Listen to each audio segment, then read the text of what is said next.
It's great to have a bouquet of wonderful people from Alexander Elementary, a very remarkable school, the newest in Iowa City, that's right, Chris? And in the meantime, the most diverse. And we have from Alexander on my left-hand side, Angie Jordan. And Angie is a leader of clubs there, many activities. And on my right-hand side is Shanae. And Shanae is one of the student leaders, and she's graduating in few months, right? Let's say few weeks, and then you will be going to junior high. And to her right-hand side is Shayla. And then last but not least is Kaylee. Kaylee. And Kaylee is the rising star. She's, you are 5th or 6th grader this year? 5th. Okay, so next year you will be, it will be the last year for you, right? Yeah. Okay, wonderful. And behind them is the lady that's full of energy. It's amazing lady in our district, and we are so proud of having Chris Gibson here tonight. A good friend of mine for many years. I will not say how many. So I keep myself young as always. And Chris came to Alexander from Weber Elementary, where she was a leader for many years. She's actually, after Sheila, I think. Sheila was before you. Lisa Haverkamp. Lisa and Sheila was the first. Celia. And then Lisa. Celia. Yeah, Cecilia, yeah. And so this school, Weber School, was, as a matter of fact, one of the first multicultural schools in the district, where everybody came from all over the world, and they had wonderful. And I attended the opening of Weber School with Mr. Irvin Weber. Wow. I will never forget that. So now we have the stars of the clubs, and I will let you take the lead now, Angie, and tell us what's this club thing? Tell me. Yeah, so the one that I spend the most time developing and working with is the knitting group. We haven't yet called it a club because this was the first year. I didn't know if anybody would be interested. I didn't know we'd have such high interest. It started on a Tuesday, kind of a drop-in style, and then it bled into a Friday after school. And they're both very different. One is like a drop-in style, the other one we've got Shanae and Kaylee here. There were 5 self-identified youngsters who wanted to mentor the younger grades, so 1st, 2nd, and 3rd graders, and the director put me in touch with them. I said, do you want to learn how to knit and help me teach these kids? And they said, okay. And we sat there for about 3 hours, taught 5 kids how to knit. Said, see you later. When are you coming back? I'll be back next week.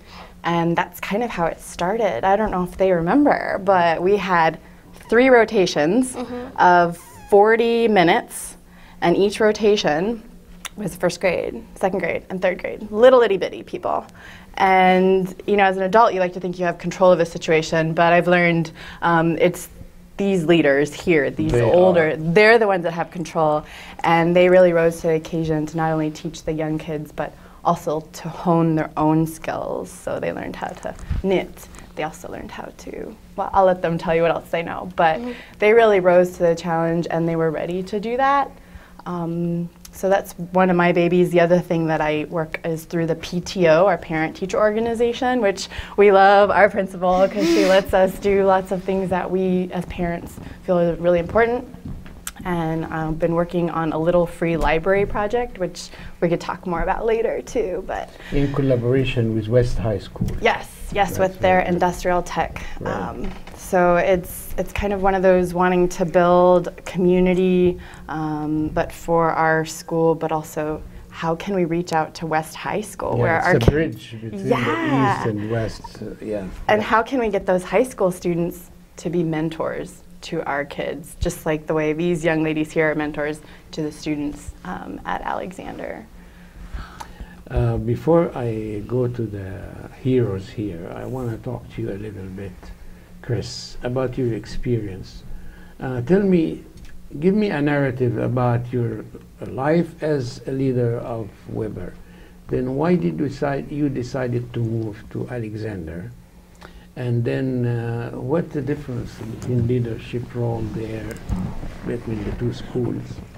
And in the meantime, I wanted you to tell me more about other clubs that you supervise the activities of at your Okay. school. Okay. Well, I was at Weber for just about 20 years, and I loved every minute of it. And if you would have asked me about 3 years ago if I thought I would ever leave, I would have said absolutely not. It was home to me. And Actually, I did ask you, and you said never. never. I loved Yeah. every part of it. I still love every part of it. It is a wonderful school.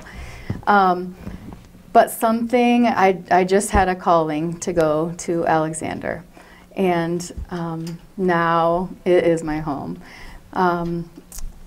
It was a unique experience, an opportunity for me to be able to create a wonderful community, to build a school that had people that were passionate about the community that we are working in, and just to be able to provide a safe, happy, joyful learning environment for students to be able to learn and grow every day. And It's a different challenge, right? it is a different challenge. And I think no matter where you are, though, my goal as a leader is to empower teachers and learners to grow themselves as leaders and to find that joy inside of them, no matter if you're an adult or a child. And we work really, really hard, but we also have fun along the way. And you can't do one without the other. And so that's our goal every day, to try to build that kind of community so we can learn and grow every day. Do you still keep the same style, Chris? Since I met you, you used to know the kids' names, the whole school, the Yeah. entire school. Yeah. You still do that? I know the names. Wow. Yeah. That's impressive. Yeah. So how about if we start with you, Shanae, and tell us about yourself and how is life at Alexander and your activities? It's good. I like Alexander a lot and helps me a lot of difficult problems and stuff. Before you went to Alexander, where did you go? Mark Twain. Mark Twain. I think most of the kids moved from Mark Twain, or okay, Grant Wood. and the Grant. More Twain. from Grant Wood. More from Yeah, about 3/4 from Grant Wood and probably about 1/4 from Mark Twain. Okay. And what do you like about Alexander? Knitting. Really? And math. I really like math. You like math too. Yeah. You combine the art with the math, with the science. You like science too? Yeah. It's fun. It's fun. So Shayla, tell me about your experience at Alexander. Well, I found that every teacher was very friendly and they welcomed us a lot. and that made me feel really at home. And I think that it is going to help me in the future to be a better person. And yeah. That's impressive. When you say I feel at home, means you get up in the morning, you want to go to school, right? Yeah. How about you, Katie? I like Alexander because every teacher is nice, and if there's a problem, they can help you. And I like going to art every morning, and I like doing math and writing. And who teaches you art there? Misty. And you love painting, drawing, clay. What do you do in art? Mostly we sometimes do like paintings and drawings and stuff, and sometimes we do clay to make stuff. Any of you likes music? You I do. I do. Did you start playing an instrument or not yet? Not yet. So you're getting ready for a junior high, right? Yeah. What your, I mean, like you like instruments, certain instruments like piano, viola, what? I like piano because it's very fun with your fingers and all. Mm-hmm. That's wonderful. So Chris, now with all the clubs that you have there, I know that parents participate. Talk to me about how parents are involved in the process of extracurricular activities in school.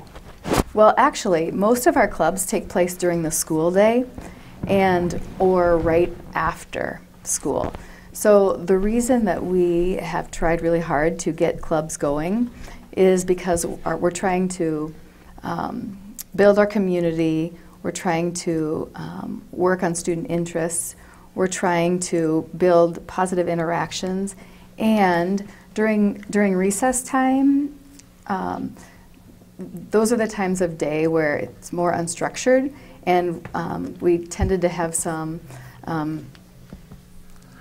physical aggressions, and so we needed to have some structure to those times of day. So that's when we knew this year that we wanted to have some clubs added to our school day, and so we were able to get 10 different clubs going, and I had to make a list because we have a lot of them. As Angie was saying, we have knitting and we have crochet, we have makerspace, we have a Rubik's Cube club, we have Girls on the Run, which happens right after school, and a basketball club for boys and girls that happens right after school.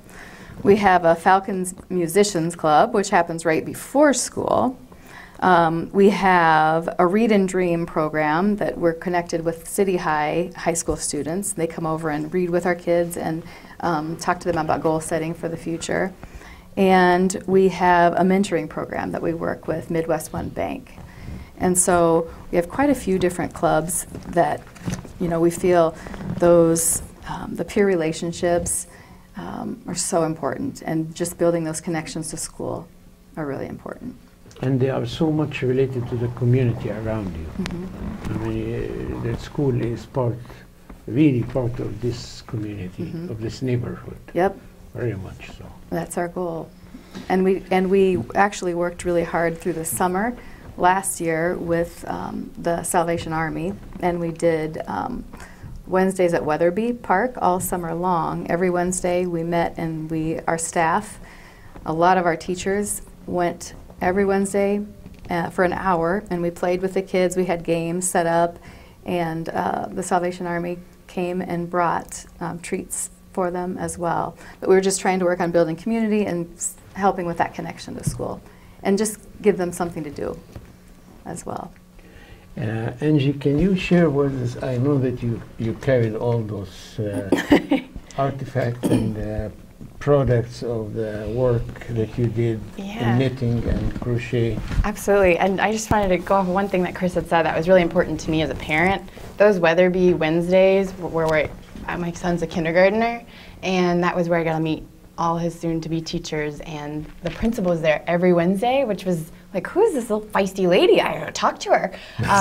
But somebody, the staff too, kind of setting the tone for, I was like, well, maybe I should do a knitting club. But thank you for doing those things in the summer, because the kids were bored, the parents were bored too, and needed things to do, and you helped inspire active parents. So I hope that the microphone will be in its place. Yes, so hopefully they can hear move that. Freely, Okay, yeah. I know that Trenton or Michael Peterson gave you the long wire. Yes, so I've that got you the can long. walk. I'll try not to trip and make a fool of myself. So our students, they started mostly on these little, I don't know if you can see these little tiny handmade knitting needles from dowels. I actually had some juvenile court and some folks on probation help me to make these for a community service project, because little kindergartners have little bitty hands, and having them on big people needles is kind of hard. But so we made some of these and we got them knitting. The kids also were really big into making these chains, which is finger weaving or finger knitting. And for the younger kids, it's kind of a series of wrapping on their hands that actually got them ready for wrapping things on needles. So there's a progression. But I think the young ladies will remember, I don't have anything here, but the pom-poms. We had, Chris, you remember this? We had like hundreds of pom-poms that the younger kids love to make.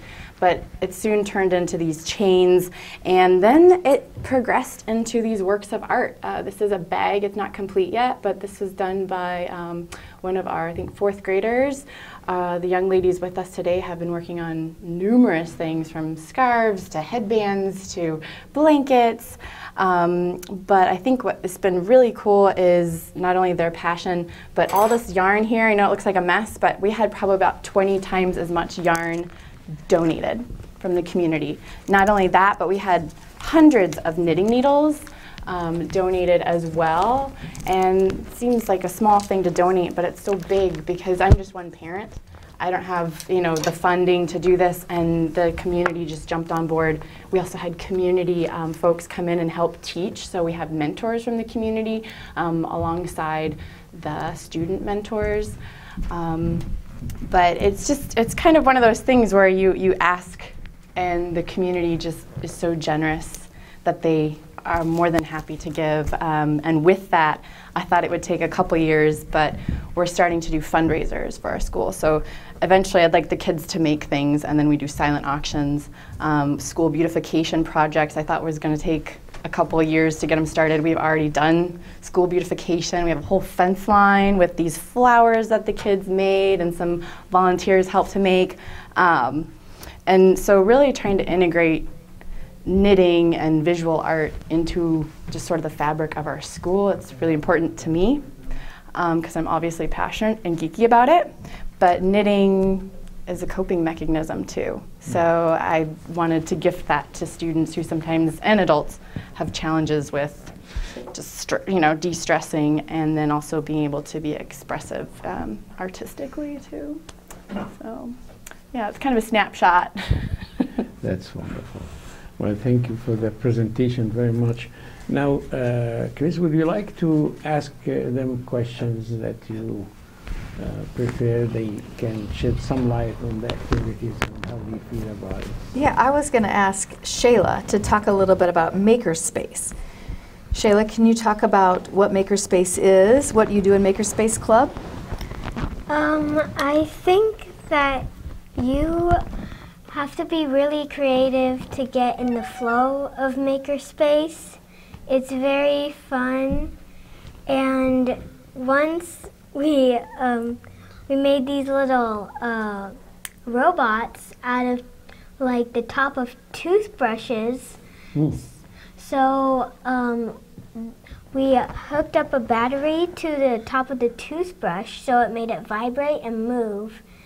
So you have to kind of, again, be creative and just go with the flow of things of Makerspace, because you never know what the next week is going to bring. You have such a a very attractive vocabulary. I mean, are you getting ready to be an anchor woman on the TV or an actor? So what are you planning for? You're so good. I don't know what I want to be. What's your dream? What would you like to be in the future? I think I would like to be like a photographer in the future. They just seem very artistic, and I really want to be like them because they're so artsy. And Do you collect photographs? yeah, I actually got a camera for my birthday, Oh, so I'm really excited to use it more in the future. oh, great, great. Okay, back to you, Chris. You want to talk about how knitting has helped you, Kaylee? Sure. Knitting has helped me by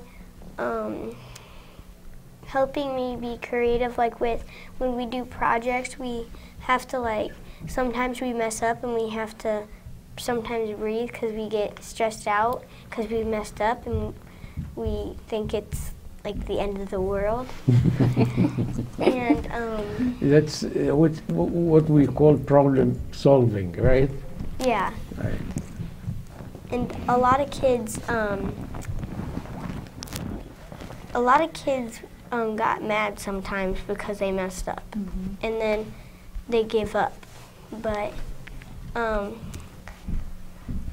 So you talk to them about perseverance and Yeah. keep going, and don't give up and don't give because in. a lot of the little kids, the first and second graders and third grades, they will all get mad sometimes. And when I met this little girl, and she started crying because she messed up on her project.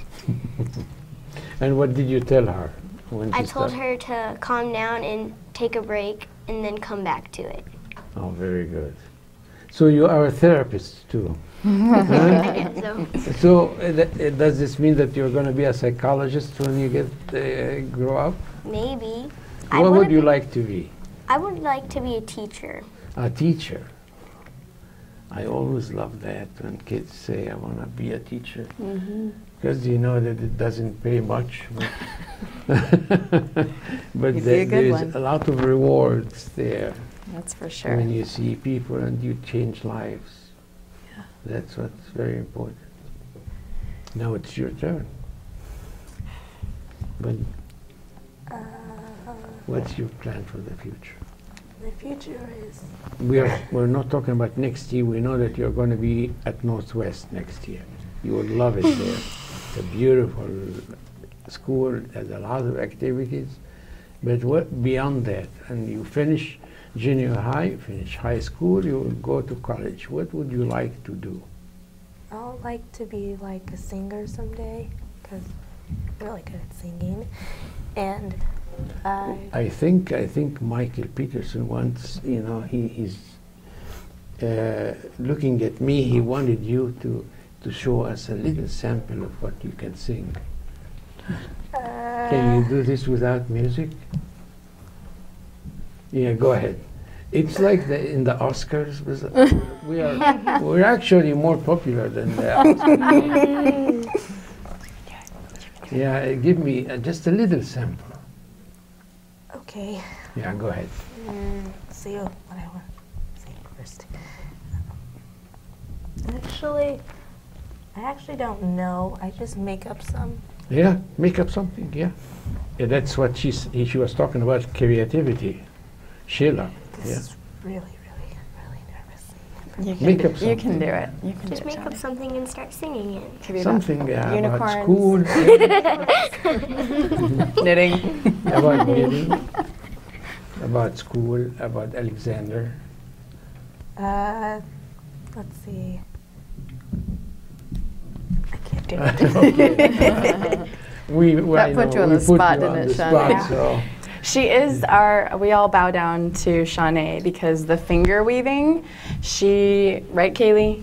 She does a lot. She did, I don't know, probably the length of this room a couple times. And she sits there and can finger weave, we call her the queen of finger weaving.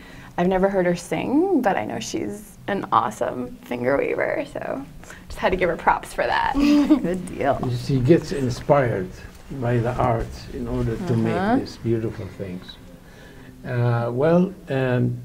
So now, Chris, if we put you on the spot, like we did earlier with Shanae, and we tell you to look at this camera and talk to the community, what would you like to tell people? How can you get more support from the community, for instance?